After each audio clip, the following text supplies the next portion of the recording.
বরফের রাজ্যে মনের আনন্দে ঘুরে বেড়াচ্ছে হাতি, বাঘ সহ অন্যান্য পশু পাখি।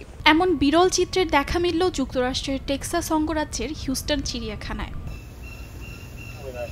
সপ্তাহব্যাপী তুষারঝড়ে বিপর্যস্ত যুক্তরাষ্ট্রের দক্ষিণাঞ্চলের বাসিন্দারা। বিভিন্ন অঙ্গরাজ্যে জারি করা হয়েছে জরুরি সতর্কতা। তবে ভিন্ন চিত্রের দেখা মিলল এই চিড়িয়াখানায়। আকস্মিক আবহাওয়ার পরিবর্তনের ভেতরেও বরফের মাঝে আনন্দ খুঁজে নিয়েছে প্রাণীগুলো।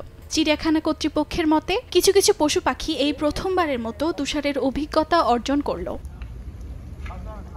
টেক্সাস অঙ্গরাজ্যে প্রচুর পরিমাণে তুষারপাতের কারণে স্কুল কলেজের পাশাপাশি বন্ধ ছিল চিড়িয়াখানাটিও। বৃহস্পতিবার চালুর পর বরফ দেখে আনন্দে মেতেছে প্রাণীরা। ৬৬ জন কর্মী এই প্রাণীগুলোর সর্বক্ষণ দেখভাল করার জন্য নিয়োগ দেওয়া হয়েছে। এদিকে তীব্র ঠান্ডায় বরফে পরিণত হয়েছে নিউ ইয়র্ক শহরের হাডসন নদীর পানি। ঠান্ডা আরও বাড়তে পারে বলে সতর্কতা জারি করেছে আবহাওয়া অফিস।